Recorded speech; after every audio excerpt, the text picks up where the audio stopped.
दरबार की जय। लियाओ शुरू कर दें।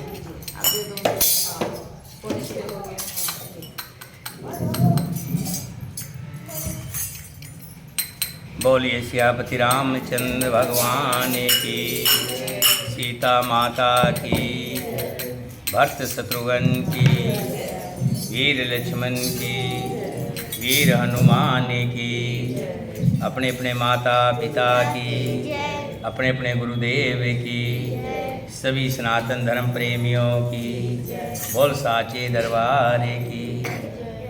अभी तक आपने सुना कि कैसे पुत्र प्राप्ति यज्ञ के लिए श्रृंगी ऋषि और शांता उनकी पत्नी थी, उनको लेकर के राजा दशरथ अपनी नगरी में आते हैं। बड़े ढोल बाजों के साथ उनका स्वागत होता है। फिर कुछ दिन पश्चात राजा दशरथ अपने मन की बात श्रृंगी ऋषि को कहते हैं। श्रृंगी ऋषि कहते हैं, प्रभु ये आपका विचार बहुत अच्छा है, आप अश्वमेध यज्ञ कराइए। उस अश्वमेध यज्ञ की आज्ञा लेने के लिए राजा दशरथ वशिष्ठ जी के पास जाते हैं और उनको सारा प्रबंधन उनके जिम्मे छोड़ देते हैं और उनके बताए अनुसार सभी को न्योता दिया जाता है, सभी को बुलाया जाता है। जब यथाशक्ति सबके लिए अच्छे अच्छे सुंदर रहने के स्थान बनाए जाते हैं जिनमें सभी तरह की व्यवस्था की जाती है। और फिर गुरु जी की आज्ञा के अनुसार और श्रृंगी ऋषि को आगे करके जो अश्व था, घोड़ा था, उसको छोड़ा जाता है। इधर वर्ष पूरा होने पर यज्ञ संबंधी अश्व भूमंडल में भ्रमण करके लौट आया।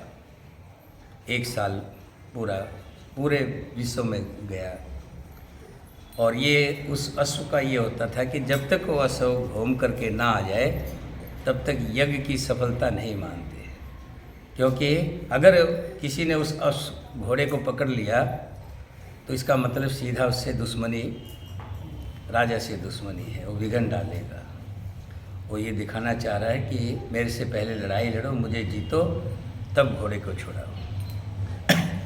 जब एक साल पूरा हो गया और घोड़ा जो है लौट करके आ गया, फिर सरयू नदी के उत्तर तट पर राजा का यज्ञ प्रारंभ हुआ।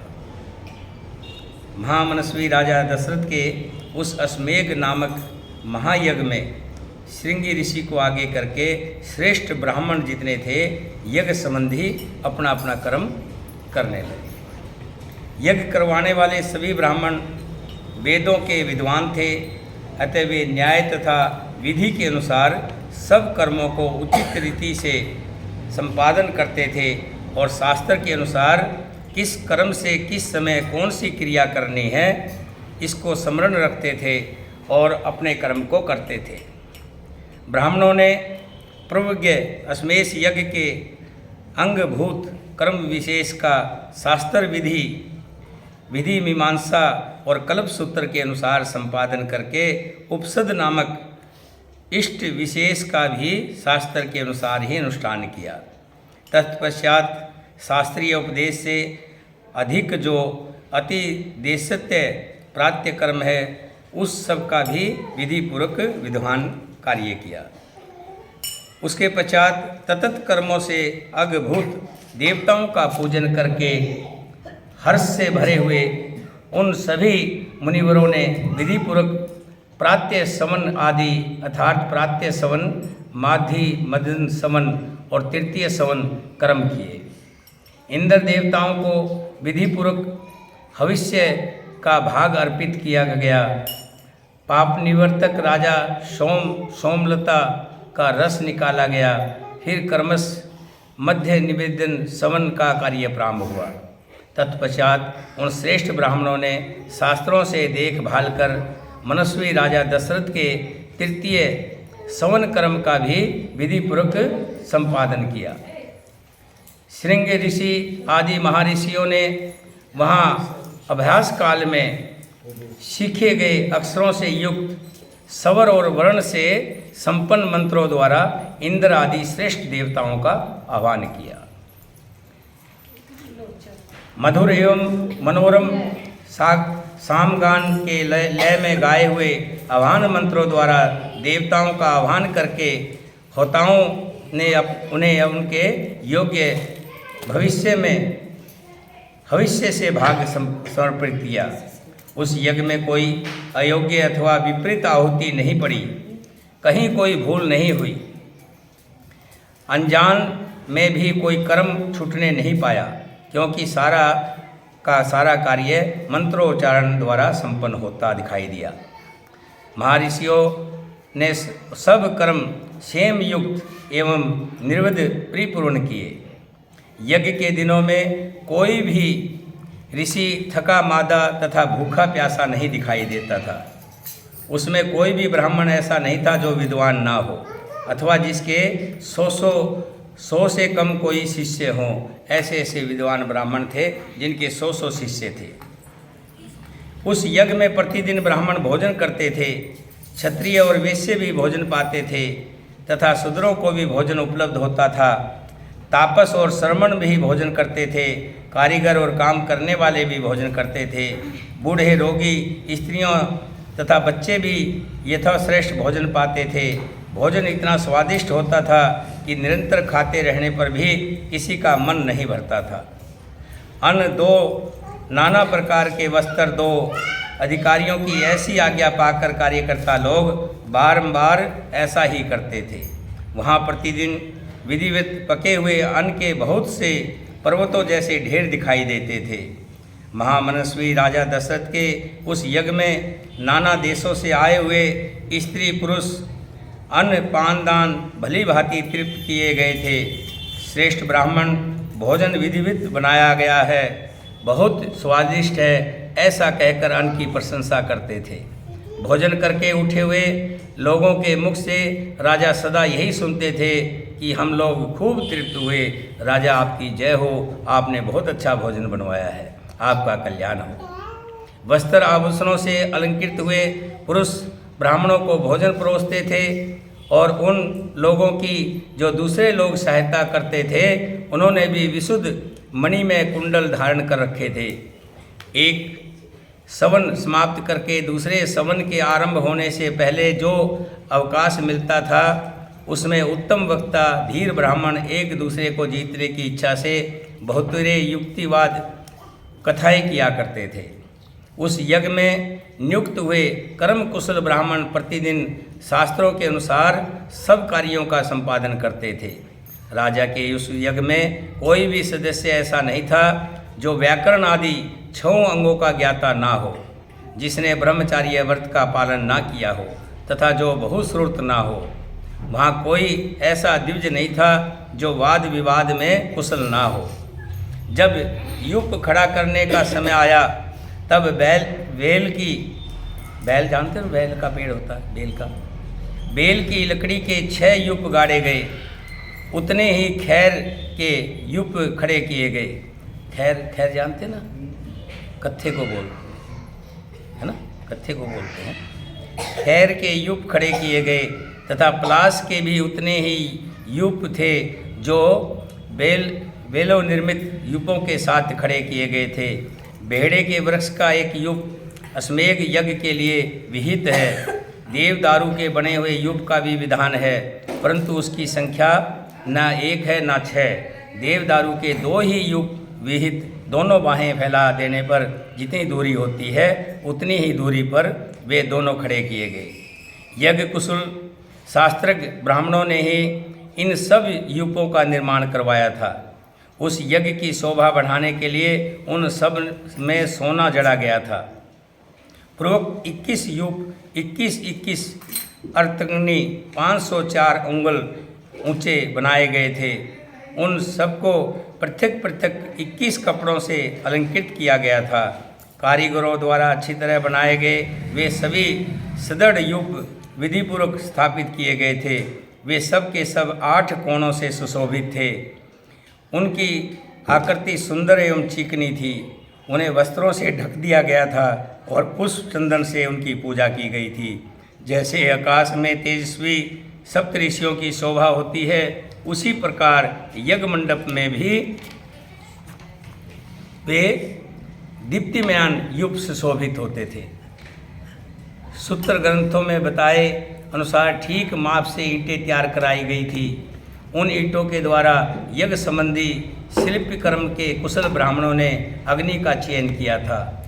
राज सिंह महाराज दशरथ के यज्ञ में चयन द्वारा संपादित अग्नि की कर्मकांड कुंडल ब्राह्मणों द्वारा शास्त्र विधि के अनुसार स्थापना की गई।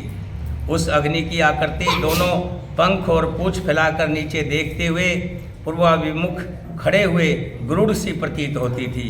सोने की ईंटों से पंख का निर्माण होने से उस गरुड़ के पंख सोने के दिखाई देते थे। प्रकृत अवस्था में चित्त अग्नि के 6 प्रकार होते हैं, किंतु अश्मेष यज्ञ में उनका प्रकार 3 गुना हो जाता है। इसलिए वो गूढ़ाकृति अग्नि 18 प्रस्तारों में युक्त थी। ये बताया है जो हवन जहाँ हो रहा है, हवन के स्थान पर जैसे बनता ना जिसमें हवन दिया जाता है, हवन किया है, हवन कुंड, उसके बारे में बताया गया है। आगे बताया है सामित कर्म में यज्ञ अश्व तथा कुर्म आदि जलचर जंतु जो वहाँ लाए गए थे, ऋषियों ने उन सबको शास्त्र विधि के अनुसार प्रयुक्त यूपों में बांध दिया था। उस समय उन यूपों में 300 पशु बंधे हुए थे तथा राजा दशरथ का वो उत्तम अश्वरत्न भी वहीं बांधा गया था। रानी कौशल्या ने महाप्रोक्षण आदि के द्वारा सब ओर से उस अश्व का घोड़े का संस्कार करके बड़ी प्रसन्नता के साथ 3 तलवारों से उसका स्पर्श किया। तदनंतर कौशल्या देवी ने सुशीधर चित्त से धर्म पालन की इच्छा रखकर उस अश्व के निकट एक रात निवास किया। तत्पश्चात होता अर्धवयु और उदानता ने राजा की क्षत्रिय जातीय महर्षि कौशल्या, वैश्य जातीय स्त्री भावता तथा शूद्र जातीय स्त्री परिवर्ती, इन सब के हाथ से उस घोड़े का स्पर्श करवाया। इसके बाद परम चतुर जितेंद्रिय ऋतिक ने विधि पूर्वक अशोक कंद के गुद्दे को निकालकर शास्त्रोक्त रीति से पकाया। तत्पश्चात उस गुद्दे की आहुति दी गई। राजा दशरथ ने अपने पापों को दूर करने के लिए ठीक समय पर आकर विधिपूर्वक उसके धुएं की गंध को सूंघा। उस अश्वमेध यज्ञ के अंगभूत जो हवनीय पदार्थ थे, उन सब को लेकर समस्त 16 ऋषि ब्राह्मण अग्नि में विधिपूर्वक आहुति देने लगे। ये राजा का पुत्र प्राप्ति यज्ञ हो रहा है। देखिए, हम तो पूरे यज्ञ की पूरी बताया गया कि कैसे कैसे यज्ञ हुआ, जैसे सामने देख करके कोई बता रहा हो। अश्वमेध के अतिरिक्त उन यज्ञों में जो हवि दी जाती है वह पाकर भी शाखाओं में रख कर दी जाती है, पाकर की शाखाओं में रख के दी जाती है। परंतु अश्वमेध यज्ञ का हविष्य बैत की चटाई में रख कर देने का नियम है। कल्प सूत्र और ब्राह्मण ग्रंथों के द्वारा अश्वमेध के 3 सवनीय दिन बताए गए हैं। उनमें से प्रथम दिन जो सवन होता है उसे चतुष्टोम अग्निष्टोम कहा जाता है। द्वितीय दिवस साध्य सवन को अक्षय नाम दिया गया है तथा तीसरे दिन जिस सवन का अनुष्ठान होता है उसे अतिरात्र कहते हैं। उसमें शास्त्रीय दृष्टि से विहित बहुत से दूसरे कर्तव्य भी संपन्न किए गए। ज्योतिष्ठोम आशुटोम यज्ञ 2 बार, अतिरात्र यज्ञ 5वां अभिजित, 6ठा विसावजित तथा 7वें 8वें आतियोरम, ये सब के सब महाकर्तु माने गए हैं जो अश्वमेध के उत्तर काल में संपादित हुए। अपने कुल की वृद्धि करने वाले राजा दशरथ ने यज्ञ पूर्ण होने पर होता को दक्षिणा रूप में अयोध्या से पूर्व दिशा का राज्य सौंप दिया। जो यज्ञ हो रहा था उस युग में जितने भी ब्राह्मण आए हुए थे सभी ब्राह्मणों को दान दिया। ये हमारे हिंदू धर्म में होता है कि जो राजा दशरथ ने यज्ञ पूरा होने पर होता को दक्षिणा के रूप में अयोध्या से पूर्व की तरफ का जो था वो राज्य दे दिया। अर्धयु को पश्चिम दिशा तथा ब्राह्मणों को दक्षिण दिशा का राज्य दे दिया। इसी तरह उदानता को उत्तर दिशा की सारी भूमि दे दी। पूर्व काल में भगवान ब्रह्मा जी ने जिनका अनुष्ठान किया था, उस अश्वमेघ नामक महायज्ञ में ऐसी दक्षिणा का विधान किया गया है। इस प्रकार विधिपूर्वक यज्ञ समाप्त करके अपने कुल की वृद्धि करने वाले पुरुषोत्तमणि राजा दशरथ ने ऋषियों को सारी पृथ्वी दान में कर दी। यो दान देकर रघुकुल के श्रीमान महाराज दशरथ जी के हर्ष की सीमा ना रही, परंतु समस्त ऋषियों ने उस निष्पाम नरेश दशरथ से इस प्रकार कहा कि हे महाराज, अकेले आप ही संपूर्ण पृथ्वी की रक्षा करने में समर्थ हैं। आपने हमें ये पृथ्वी दान तो दे दी, लेकिन हम इस पृथ्वी की रक्षा नहीं कर सकते। आप ही इसकी रक्षा करने में समर्थ है। इसमें हम में इसके पालन की शक्ति नहीं है, अतः भूमि से हमारा कोई प्रयोजन नहीं है। भूमिपाल हम तो सदा वेदों के स्वाध्याय में ही लगे रहते हैं। इस भूमि का पालन हमसे नहीं हो सकता, अतः आप हमें यहाँ इस भूमि का कुछ निष्क्रिय मूल्य दे दें। मतलब जैसे होता ना कि गौ दान करने होते तो गौ उस टाइम नहीं होती तो क्या करते, गौ का दान के मूल्य दे दिया जाता है। ऐसे ही कि जो आपने हमें भूमि दी है, इस भूमि का जो मूल्य आप ठीक समझे वो नाप करके हमें दे दें। नरश्रेष्ठ मणि स्वर्ण गौ अथवा जो भी वस्तु वहाँ उपस्थित हो वो हम दक्षिणा में दे दीजिए। हमें ये राज्य नहीं चाहिए। हमें बहुत प्रसन्नता है आपके यज्ञ की। ऐसा कहकर के सब ऋषि ब्राह्मण बड़े खुश हुए। बोलिए सियापति रामचंद्र भगवान की, सीता माता की, भरत शत्रुघ्न की। अभी यज्ञ समाप्त नहीं हुआ, अभी तो यज्ञ सब चल रहा है। अभी देवता आएंगे, देवता आकर के फिर उसमें अलग अलग रूप में बैठे होंगे, तो सब देवता वहीं पर विष्णु भगवान भी आ जाएंगे, विष्णु भगवान से प्रार्थना करेंगे। फिर रावण का जिक्र भी चलेगा। फिर जो है विष्णु भगवान से प्रार्थना करेंगे कि आप ही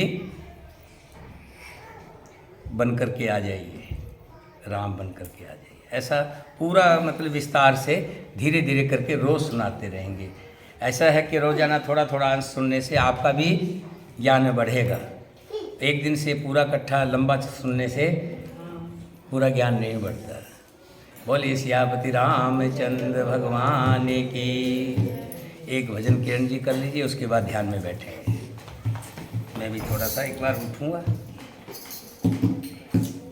कर लीजिए।